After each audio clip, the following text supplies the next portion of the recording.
الرحمن الرحیم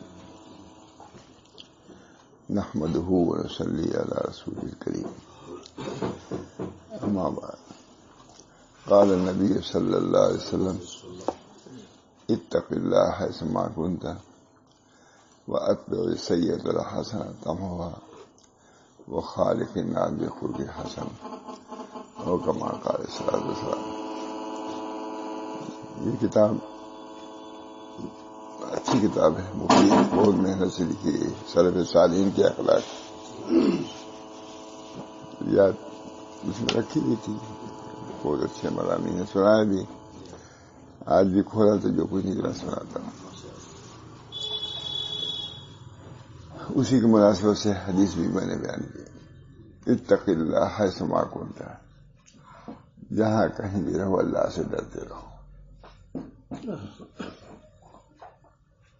جنگل بیابان جہاں بھی اللہ موجود ہے۔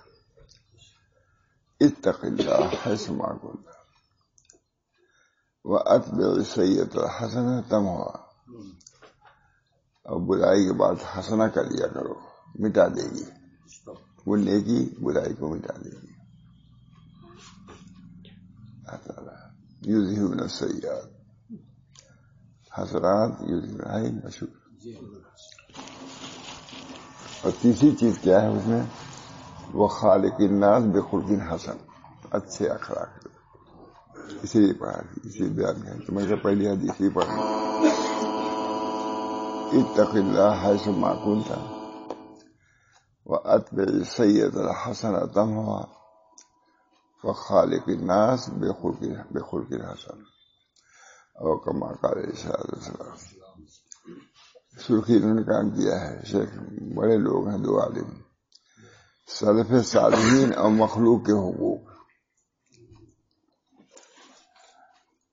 اور پھر ابن حارث کہتے ہیں کہ میں نے حضرت عائشہ سے سنا، مجھے ام حبیبہ نے اپنے انتقال کے بعد بلا کر کہا،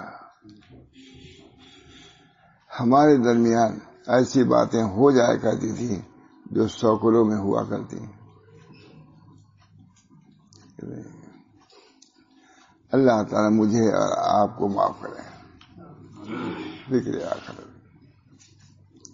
اب تو اس کا بھی دستور ختم ہو رہا ہے، ظاہری جو معافی، حج کے وقت لوگ جاتے تھے ضرور معافی، اب کچھ سنتا نہیں، چلو اللہ میں معاف کر لیں گے، بس اس کی طرف سے بے اعتنائی حج کرنی ہے۔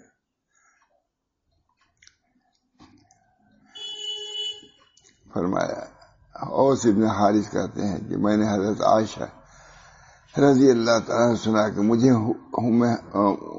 ام حبیبہ نے اپنے انتقال کے بعد بلا کر کہا، ہمارے درمیان ایسی باتیں ہو جایا کرتی تھیں جو سوکلوں میں ہوا کرتی ہیں، اللہ تعالیٰ مجھے اور آپ کو معاف کرے۔ میں نے کہا اللہ آپ کی مغفرت فرمائے اور آپ کو اس سے نجات دے۔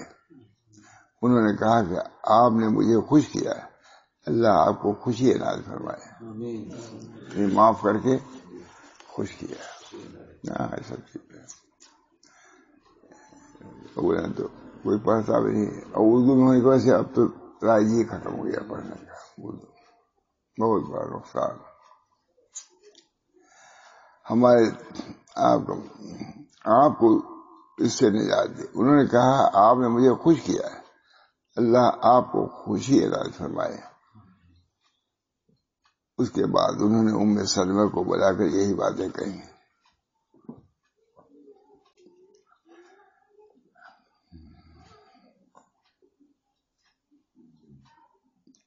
اچھا، وہ ام حبیبہ تھی، یہ دوسری۔ سبحان اللہ، اس سے ام المومنین ام حبیبہ کو حضرت عائشہ کے اخیر وقت میں حقوق کی ادائیگی اور کوتاہی کی کتنی فکر معلوم ہوتی ہے، جو ہماری جملہ عورتوں کے لیے اسوہ حسنہ ہے کہ ایک دوسرے سے معافی تلافی کرتی رہا کریں تاکہ حقوق العباد میں کوتاہی کی وجہ سے گرفت خداوندی میں نہ آ جائیں۔ ہم نے لکھ دیا فائدہ اس کا۔ کچھ نہیں. سبحان اللہ. اسے ام المؤمنین اور حضرت عائشہ کے آخر وقت میں حقوق کی ادائیگی اور کوتاہی کی کتنی فکر معلوم ہوتی ہے، جو ہماری جملہ عورتوں کے لیے اسوہ حسنہ ہے کہ ایک دوسرے سے معافی تلافی کرتی رہا کریں تاکہ حقوق العباد میں کوتاہی کی وجہ سے گرفت خداوندی میں نہ آ جائے. بہت ہوتا. امام لیث بن سعد اور دیگر حضرات بیان کرتے ہیں کہ ایک شخص نے حضرت عبداللہ بن عمر کو خط لکھا کہ آپ مجھے تمام علوم لکھ کر بھیجیں. حضرت عبداللہ ابن عمر کو خط لکھا کہ آپ مجھے تمام علوم لکھ کر بھیجیں. تو آپ نے اس کو لکھا علوم بہت ہیں لیکن تم سے ہو سکے تو یہ کرو کہ اللہ سے اس حال میں ملاقات کرو کہ تمہاری پیٹھ لوگوں کے خون سے ہلکی ہو. لوگوں کے حقوق تم پر نہ ہو. علوم، یہ علوم پورے علوم کا خلاصہ لکھ رہا ہے.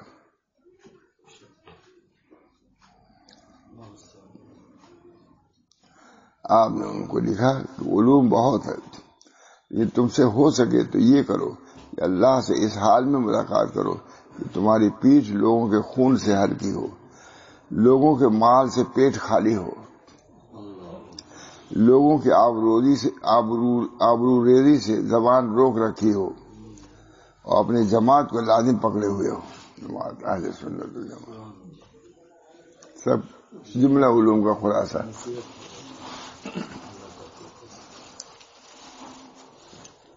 تم سے ہو سکے تو یہ کرو کہ اللہ سے اس حال میں ملاقات کرو کہ تمہاری پیٹھ لوگوں کے خون سے ہلکی ہو، لوگوں کے مال سے پیٹ خالی ہو، لوگوں کی آبرو ریزی سے زبان روک رکھی ہو اور اپنی جماعت کو لازم پکڑے رہو. اہل سنت والجماعت. حضرت عطا ابن ابی رباح کہتے ہیں کہ مجھ سے فاطمہ حضرت عمر ابن عبدالعزیز کی اہلیہ نے بیان کیا کہ ایک دفعہ وہ عمر ابن عبدالعزیز کے پاس آئی جبکہ عام مسئلے پر بیٹھے ہوئے ہاتھ کو رخسار پر رکھے ہوئے تھے اور آنسو بہ رہے تھے. عمر ابن عبدالعزیز خلیفہ ثانی کا مشابہ اور آنسو بہ رہے تھے. امیر المومنین یہ کوئی خاص بات پیش آئی ہے کیا؟ بیوی ہے فاطمہ. فرمایا اے فاطمہ، امت محمدیہ کی ذمہ داری اپنی گردن پہ لے لی ہے. اطراف عالم میں جو بھوکے، مسکین، پریشان حال، بیمار، تنگ حال، ننگے، کپڑے پر قادر نہ ہونے والا، مجبور، مظلوم، اجنبی، قیدی، بوڑھے اور کثیر عیال پھیلے ہوئے ہیں، ان کی فکر دامنگی ہے. سب کی ذمہ داری ہے. اطراف عالم میں جو بھوکے، مسکین، پریشان حال، بیمار، تنگ حال، ننگے، کپڑے پر قادر ہونے والا، نہ قادر ہونے والا، مجبور، مظلوم، اجنبی، قیدی، بوڑھے، کثیر عیال پھیلے ہوئے ہیں، ان کی فکر دامنگیر ہے. مجھے یقین ہے کہ میرا رب ان سب کے بارے میں عنقریب دریافت کرے گا اور میرے فریق محمد صلی اللہ علیہ وسلم پشت پر ہوں گے.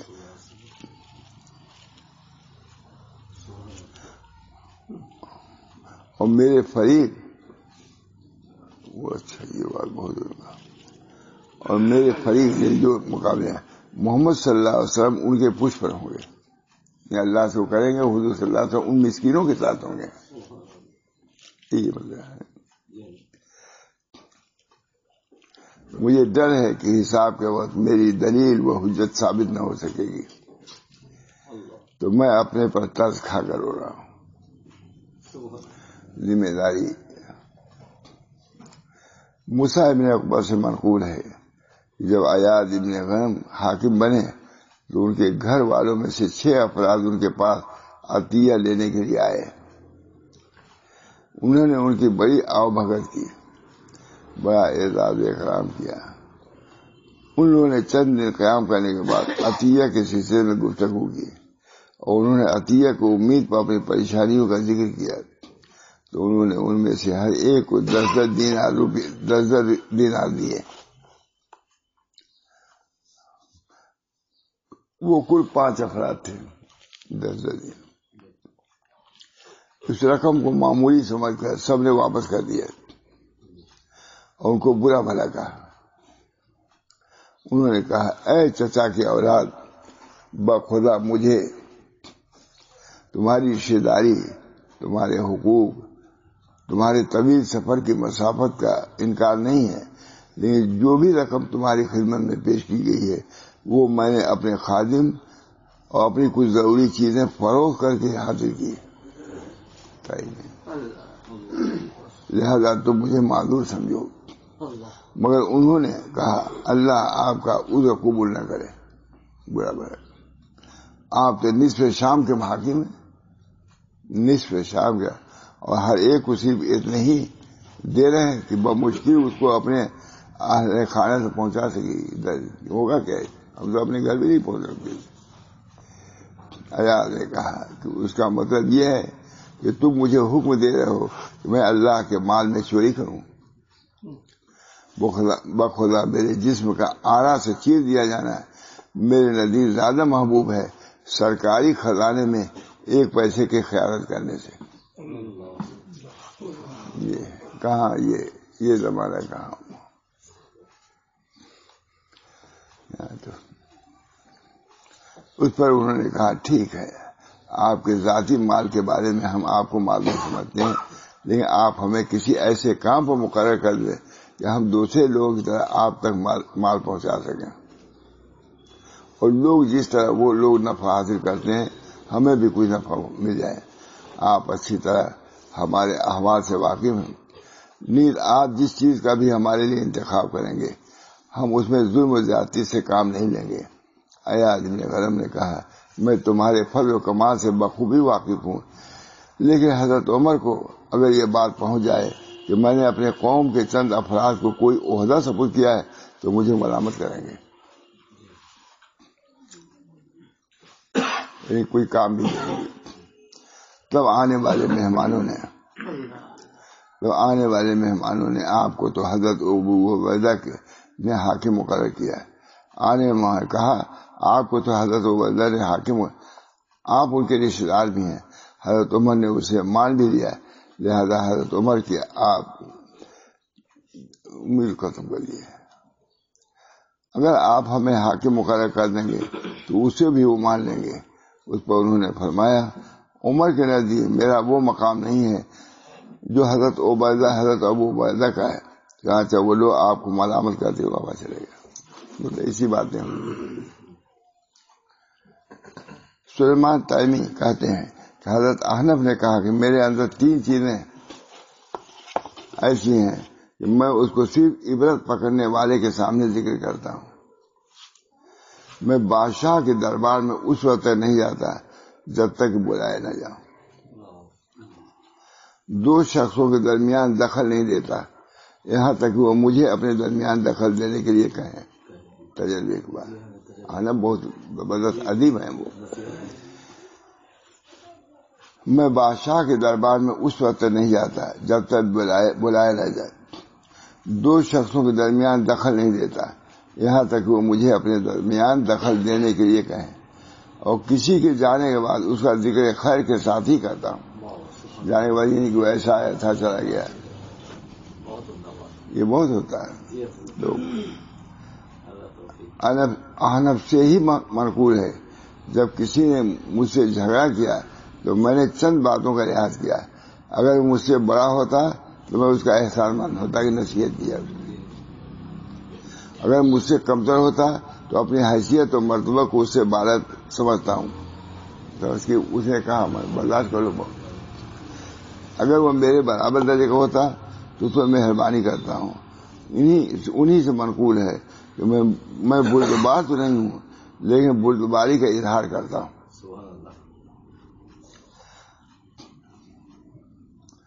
حشام بن عقبہ کہتے ہیں کہ احنف ابن قیس کے پاس حاضر ہوا.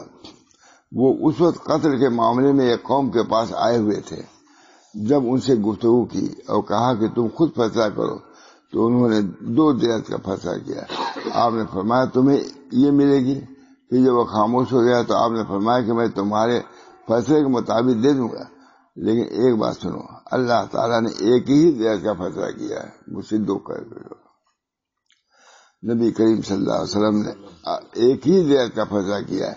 عربوں میں ایک دوسرے کو ایک ہی دیت دینے کا رواج ہے۔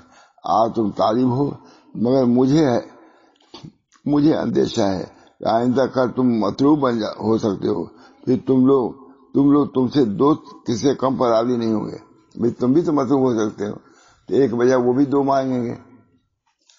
اس پر انہوں نے کہا اچھی بات ہے، پھر ایک ہی دے دیجیے۔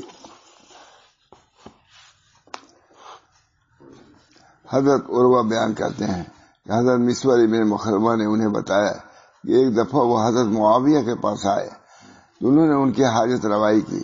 پھر جب ان کے ساتھ خلوت میں ہوئے تو حضرت معاویہ نے فرمایا، مسور، حکمرانوں پر آپ کا طعن و تشنیع کہاں تک درست ہے؟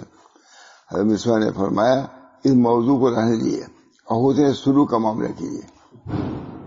حضرت معاویہ نے فرمایا، نہیں، بخدا تم ضرور بذات خود اس عیب کو بیان کرو جو میرے متعلق کہتے ہو۔ حضرت مسور نے کہا کہ جو عیب بھی میں ان پر لگاتا تھا ان سب کو بیان کر دیا۔ اس پر حضرت معاویہ نے فرمایا، میں گناہ سے پاک و صاف نہیں ہوں۔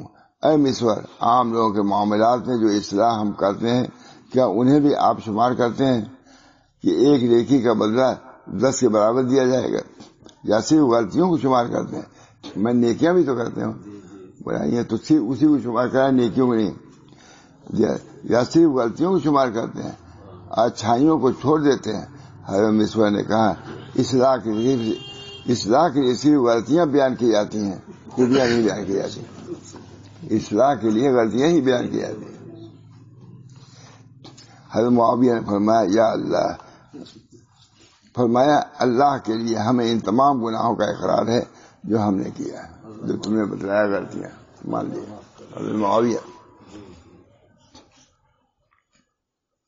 بہت حضرت بیان کرتے تھے، حضرت معاویہ کے بھائی شاد آئے تھے موبلی، ان سے کہا جا کے بیان کرو، حافظ جا کے بیان کرنا۔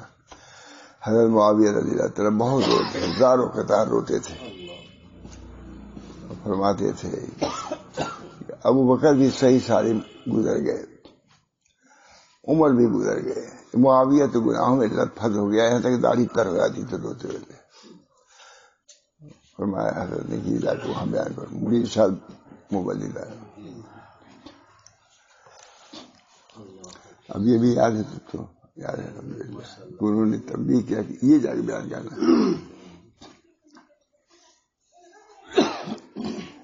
معاویہ نے فرمایا اللہ کے لیے ہمیں ان تمام گناہوں کا اقرار ہے جو ہم نے کیا۔ اے مسور، کیا آپ کے کچھ ایسے خاص گناہ ہیں کہ اگر ان کی معافی نہ ہوتی تو آپ کو خوف ہے تو آپ کو ہلاک کر دیں گے؟ تو کہا حضرت معاویہ نے فرمایا، کہ اللہ کے مغفرت کے مستحق ہم سے زیادہ کیسے ہو گئے؟ بخدا اصلاح عامہ سے میرا تعلق آپ سے زیادہ نہیں ہے، لیکن بخدا جب بھی دو باتوں یعنی اللہ اور غیر اللہ کے درمیان اختیار دیا جاتا ہے تو ہمیشہ اللہ کو غیر پر ترجیح دیتا ہوں۔ یہ ہے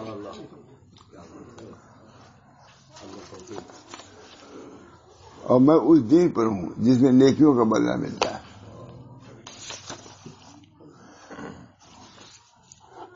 جس میں نیکیوں کا بدلہ ملتا ہے اور گناہوں کی سزا ملتی ہے، مگر یہ کہ اللہ معاف کر دے۔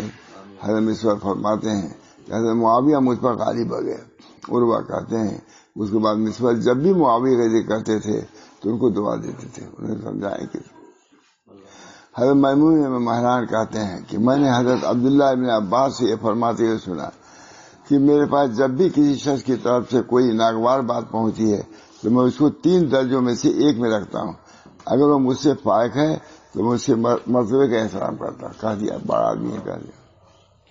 اب یہ چیزیں ذہن میں آ جائیں امت میں تو اختلاف ہی ختم ہو جائے۔ کوئی ناگوار بات تو میں اس کو 3 درجوں میں سے ایک میں رکھتا ہوں، اگر وہ مجھ سے فائق ہے تو میں اس کے مرتبے کا احترام کرتا ہوں۔ ٹھیک، بڑا آدمی کہہ دیا معاف۔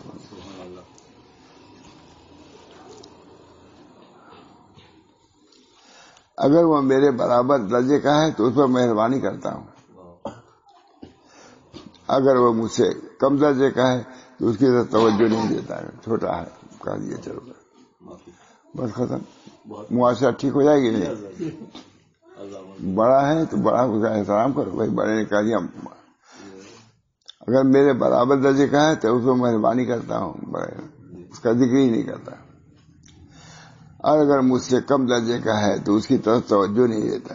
یہ میری اپنی عادت ہے، اور جو شخص ان باتوں پر عمل نہ کرے تو اللہ کی زمین وسیع ہے، کہیں چلا جائے.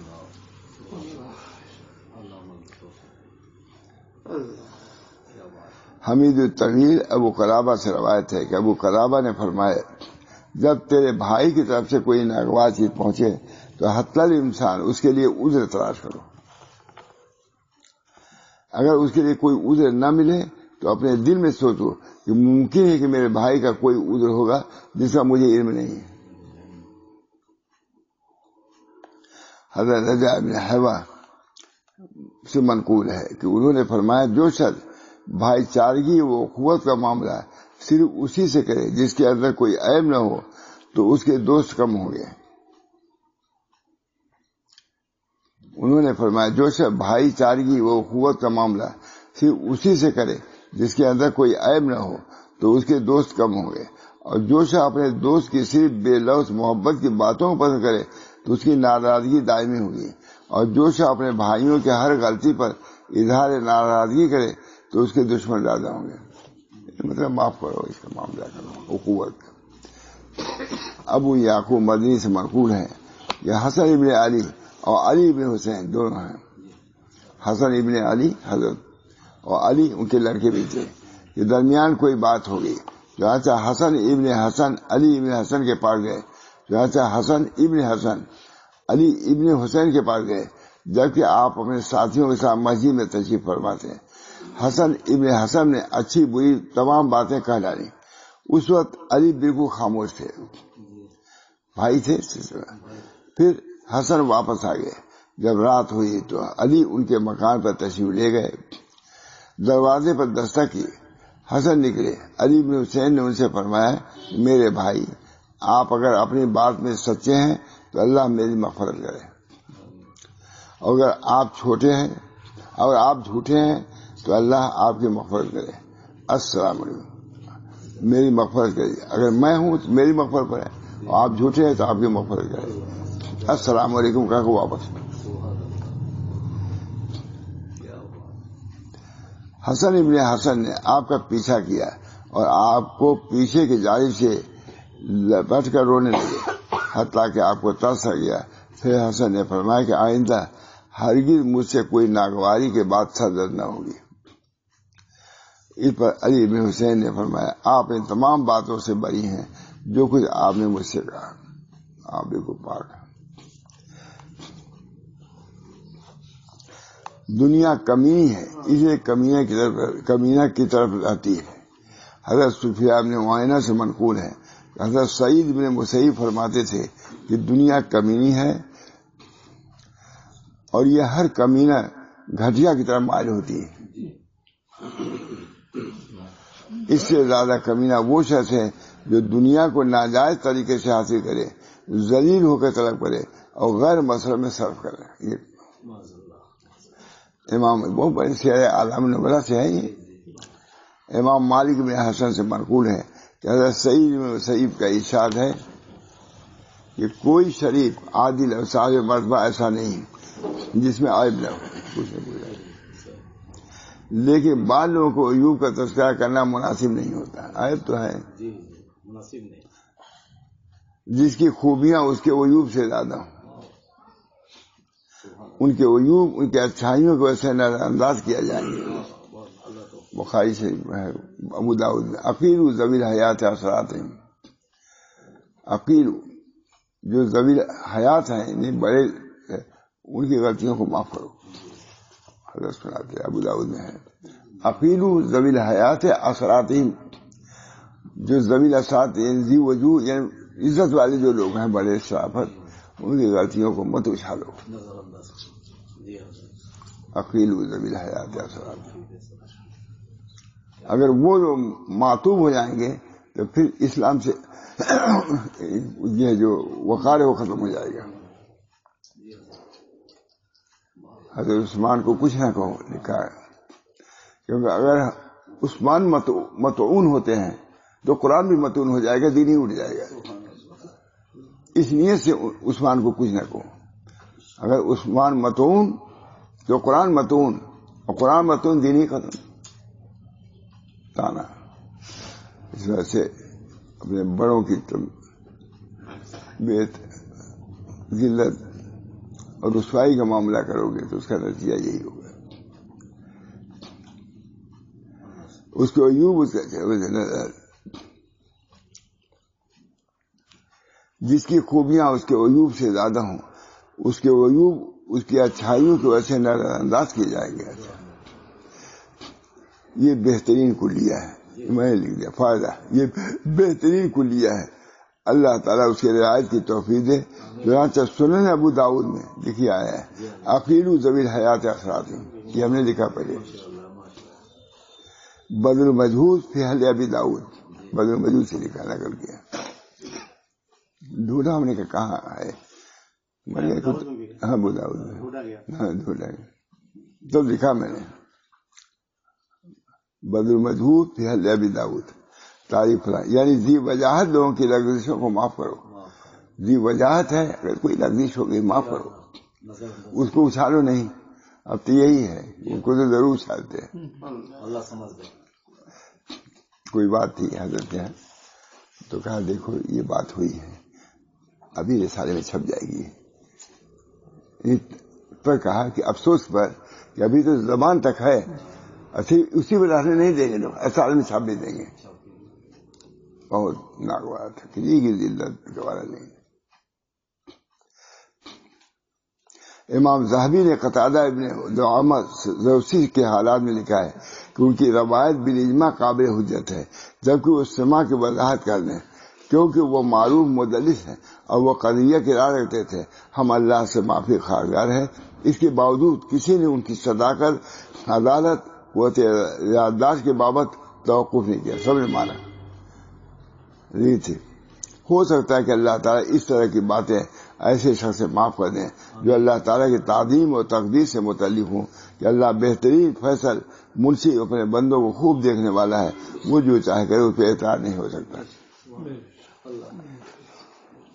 پھر اکابر علماء جب اس کی درستگی زیادہ ہو، پھر اکابر علماء جبکہ ان کی درستگی زیادہ ہو، حق کی تلاش و جستجو میں صحیح کرتے ہوں، علم وسیع ہو، ذہانت ظاہر ہو، نیکی پرہیزگاری اتباع سنت میں معروف ہو، تو ان کی لغو سے درگزر کی جائے گی.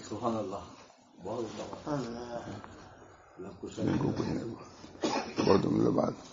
نیکی پرہیزگاری اتباع سنت میں معروف ہو تو ان کی لغزشیں درگزر کی جائیں گی. عقیل ذوی الحیات حدیث. ہم ان کو گمراہ نہیں کر سکتے، ان سے ترک تعلق کریں گے، نہ ان کو بھلائیں گے، نہ ان کا ترک تعلق کریں گے، نہ ان کو بھلائیں گے. البتہ ہم ان کی بدعت اور غلط باتوں میں اقتدا نہیں کریں گے اور ان سے توبہ کو امید رکھیں گے. اقتدا نہیں کریں گے تو ہو سکتا ہے کہ توبہ کریں، اس کو اچھالو نہیں. ابھی تو بہت بڑی بات ہے. امام علی ابن مدینی سے منقول ہے کہ میں نے سفیان سے یہ کہتے ہوئے سنا، کہا ابن عیاش منطوف محدث مشہور، یہ معنی کیا ہے، محدث عمر ابن زر کو برا بھلا کہتے تھے. ایک دن عمر سے ان کی ملاقات ہوئی. عمر نے کہا ہمیں برا بھلا کہنے میں حد سے تجاوز مت کرو اور مساعدت کے لیے کوئی راستہ رکھو. ہم اس شخص کو جو ہمارے سلسلے میں اللہ کی نافرمانی کرے اس کے بارے میں اللہ کی اطاعت کرتے ہیں اور دور کر دور. تم کہتے ہو کہو، لیکن ہم تمہارے ساتھ نیکی معاملے. عبداللہ بن عثمان حضرت عبداللہ بن مبارک سے نقل کرتے ہیں کہ آپ نے فرمایا جب کسی خوبیاں اس کو عیوب پر غالب ہوں تو عیوب کا تذکرہ نہیں کیا جائے گا، اور جب عیوب خوبیوں پر غالب ہوں تو خوبیوں کا تذکرہ نہیں کیا جائے گا. خوبیوں میں کرو. یونس سے سسفی کہتے ہیں کہ میں نے امام شافعی سے زیادہ سمجھدار کسی کو نہیں دیکھا. میں نے ایک دن ایک مسئلے کے سلسلے میں ان سے بحث کی، پھر ہم میں جدائی ہو گئی. ایک دن اس سے ملاقات ہوئی، دونوں نے میرا ہاتھ پکڑ کر کہا کہ اے موسیٰ، کیا مناسب نہیں، کیا یہ مناسب نہیں کہ ہم بھائی بن کے رہیں؟ اگرچہ ہمارا ایک مسئلے میں تمہارا اتفاق، اگرچہ ہمارا ایک مسئلہ ہمارا میں بھی اتفاق نہ ہو، وہ تو ایک مسئلہ نہیں، کسی مسئلے میں اختلاف اتفاق نہ ہو، لیکن بھائی بہن کے رہو۔ یونس عبد اعلیٰ سے مقبول ہے، مجھ سے امام شافعی نے فرمایا، اے یونس، جب تیرے دوست کی طرف سے کوئی ناگوار بات پہنچے تو عداوت و قطع تعلق میں جلدی نہ کرو۔ اب کیا تھوڑی سی بات میں کیا، جب تیرے دوست کی طرف سے کوئی ناگوار بات پہنچے تو عداوت و قطع تعلق میں جلدی نہ کرو، ورنہ تو ان لوگوں میں سے ہو جاؤ گے جو اپنے یقین کو شک سے ظاہر کر دیتے ہیں۔ یقین دوست ہے، اب کسی نے کوئی بات کی تو شک ہو گیا، تو شک پر عمل نہ کرو، جو یقین تمہارا اسی پر رہنے دو۔ بہت منطقی بات ہے۔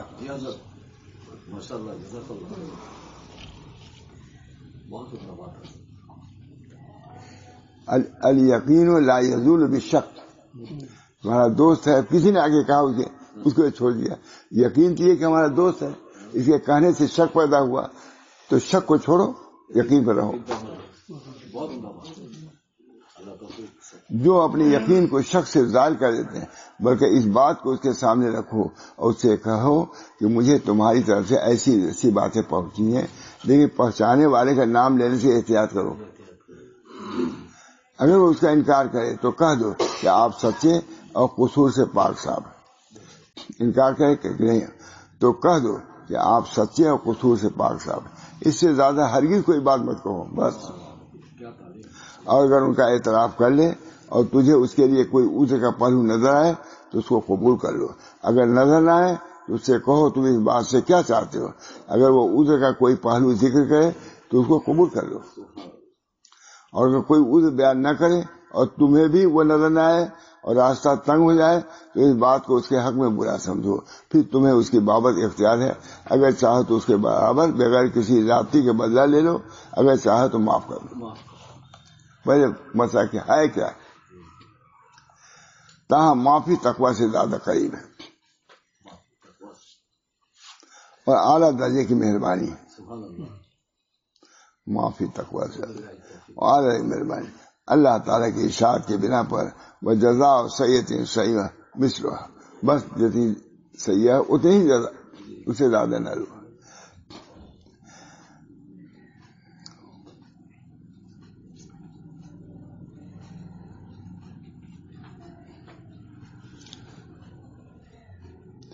برائی کا بدلہ برائی ویسے ہی لکھ رہے ہیں، وہی جیسے اس نے برائی کیا اتنے ہی کرو، اس سے بڑھاؤ نہیں۔ پھر جو شخص معاف کرے اور اصلاح کرے تو اس کا ثواب ہے، اگر معاف کر دے تو بہت اچھا۔ سبحان اللہ۔ باہمی معاشرہ کے بارے میں کیا یہ خوب فیصلہ ہے، کون جانتا ہے مجھے کو، کون معلوم ہی کرتا ہے،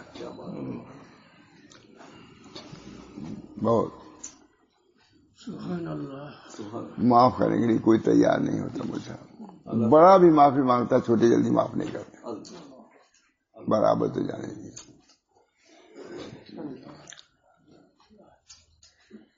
میں نے اس پہ لکھا اللہ معاف کرے، اللہ قبول فرمائے ان باتوں پر جو ہم نے لکھا ہے، بہت محنت کیا مجھے، یہ بنارس والے کا کتنے لوگ مل کر کے اس کو لکھے مولانا اس کتاب کو، تب بھی کئی کہ اردو میں بہت مشکل کتاب ہے، سیر والا میں نبلا، سب لوگ آج ہی آتے ہیں حدیث، ہم نے کہا چھپائیں گے ہم ضرور اس کو، ہم لوگ کے علاقے اسی میں ہے،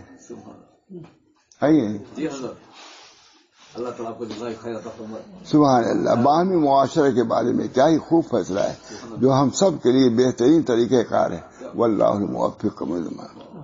اگر تیرے دل میں انتقام کا جذبہ بھڑکے تو اس کے گزشتہ احسانات کے متعلق سوچو اور ان کو شمار کرو، اور اس برائی کے عوض اس پر احسان کرنے میں جلدی کرو۔ بہت اچھائیاں کیا مجھے، ابھی ایک غلطی ہو گئی، بس کرو، تو معاف کرو، اس برائی کو ایسے اس کے گزشتہ احسان کو مت بھولو، ایک برائی ہو جاتا ہے، یہ تو بیانی ظلم ہے۔ اے یونس، جب تمہارا کوئی دوست ہو تو اس سے اپنے کو تقویت پہنچاؤ، اس لیے کہ دوست بنانا مشکل ہے اور اس کی جدائی آسان ہے. دوست بن گیا ہے تو جدائی کیونکہ تھوڑی سی بات میں ختم ہو جائے گا. اس میں ایسی بات نہ ہونے دے جس سے جدائی ہو. امام ذہبی نے حاکم اندلس ناصر الدین اللہ کی سوانے میں لکھا ہے کہ میں ان کی سوانح حیات ان کے دادا کے ساتھ لکھ چکا ہوں. اب اس میں کچھ زائد باتیں اور فائدے شامل کر رہا ہوں. جب کوئی سردار جہاد میں عالی ہمت ہو تو اس کو عیوب کو برداشت کر لیا جائے گا. بہادر ہے. جب کوئی سردار جہاد میں عالی ہمت ہو تو اس کو عیوب کو برداشت کر لیا جائے گا اور اس کا حساب اللہ کے ذمہ ہے. لیکن جب وہ جہاد کے روح ختم کر دے، بندوں پر ظلم کرے، خزانہ برباد کر دے تو تیرا پروردگار کے ہاتھ میں ہے، تم کو پیچھے رہنے کی ضرورت نہیں، اللہ سمجھ لے گا. علی ابن حسین نے یحییٰ ابن معین سے یہ کہتے ہوئے سنا کہ ہم ایسے لوگوں پر تنقید کرتے ہیں جو شاید 200 سال سے زیادہ عرصہ پہلے جنت میں پہنچ چکے ہیں. وہ تو اللہ کے جنت میں ہیں اور آپ ان کی مرمت کر رہے ہیں. علی ابن حسین ابن جنید نے یحییٰ ابن معین سے یہ کہتے ہوئے سنا کہ ہم ایسے لوگوں پر تنقید ہیں جو شاید 200 سال سے زائد عرصہ پہلے جنت میں مقیم ہو چکے ہیں. ایک جنتی آدمی کی برائی تم یہاں کر رہے ہو. اس ارشاد میں ہم موجودہ لوگوں کو گزشتہ نیک لوگوں کی مذمت اور قباح کے بیان سے منع فرما رہے ہیں. میں نے لکھا آج انہوں نے کیا کیا، یہ بھی عام طور سے بعض لوگ کہتے ہیں امام بخاری نے کیا کیا ہے، یہاں تک امام ذہبی فرماتے ہیں کہ امام یحییٰ بن معین نے جو 200 سال کا تذکرہ کیا ہے تو ہو سکتا ہے کہ وہ 100 سال ہو، کیونکہ ان کے زمانے میں اتنا ایسا نہیں ہوا تھا. اب اس وقت 100 ہی سال. ابن مہروے کہتے ہیں میں عبد الرحمن حاتم کے پاس آیا، جب لوگوں کو کتاب الجرح و تعدیل پڑھا رہے تھے میں نے ان سے یحییٰ بن معین کی بات سنا دی تو وہ رو پڑے. دونوں ہاتھ زیادہ بدنام ہو گئے، حتیٰ کہ کتاب ہاتھ سے گر گئی. رونے لگے اور مجھ سے قصہ دہرانے کے لیے کہتے تھے صاحب، یہ کوئی ان پر اعتراض کیا تھا.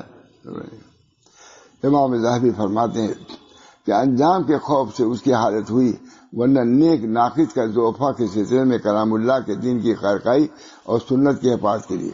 یعنی وہ جو رونے لگے تو وہ تو صحیح بات، تنقیدی بات راوی کے بارے میں کر رہے تھے، وہ ٹھیک تھا، لیکن امام ذہبی فرماتے ہیں کہ انجام کے خوف سے ان کی حالت ہوگی. معلوم اس کا بھی انجام بنا کہ مجھے اس کی وجہ سے، ورنہ نیک ناقد کا ضعفا کے سلسلے میں کلام اللہ کے دین کی خیرخواہی اور سنت کی حفاظت کے لیے تھا، اس نیت تھی، لیکن اس کے باوجود ڈر گئے. امام ذہبی محمد بن یحییٰ عثمانی شافعی کی سوانح حال میں لکھتے ہیں کہ غالی معتزلہ، غالی شیعہ، غالی حنابلہ، غالی اشاعرہ، غالی مرجئہ، غالی جہمیہ اور غالی کرامیہ سے دنیا بھر گئی اور ان کی تعداد میں اضافہ گیا. ان میں ذہین عبادت گزار علماء ہیں، ہندوؤں میں علماء. ہم اللہ سے اہل توحید کے عفو و مغفرت کا سوال کرتے ہیں. ہم خواہشات اور بدعت کو چھوڑ کر اللہ کی طرف رجوع ہوتے ہیں اور سنت اہل سنت سے ہم محبت کرتے ہیں. اپنا طریقہ یہی رکھو. نیز عالم سے ہم محبت رکھتے ہیں اتباع اور اچھی صفات کی وجہ سے جو اس میں موجود ہیں. عالم ہے، صفات ہیں، بے جا تنقید نہ کرو. نیز عالم سے ہم محبت رکھتے ہیں اتباع اور اچھی صفات کی وجہ سے جو اس میں موجود ہیں. البتہ اس بدعت کو پسند نہیں کرتے جو اس نے کسی تعبیر کی وجہ سے اختیار کی ہو. اعتبار تو خوبیوں کی کثرت کا ہے، نہ کہ اس میں خوبیوں کو لے کر کے اس کی ہم تعریف بھی کرتے ہیں، اس کو اچھا بھی سمجھتے ہیں. اللہ ہم سب لوگوں کے اس اخلاق کو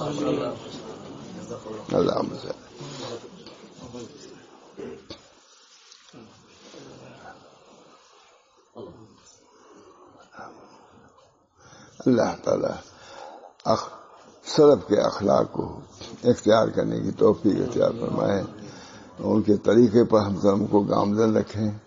اور اللہ کے قرب و قبول سے تاکہ مشرف ہوں. اللہ ہر قسم کی گمراہیاں کوتاہیاں جو ہم سب سے ہوتی رہتی ہیں اللہ تعالیٰ اس کو معاف فرمائے اور اس کو خوبیوں سے بدل دے. ربنا تقبل منا انک انت السمیع العلیم برحمتک یا ارحم الراحمین.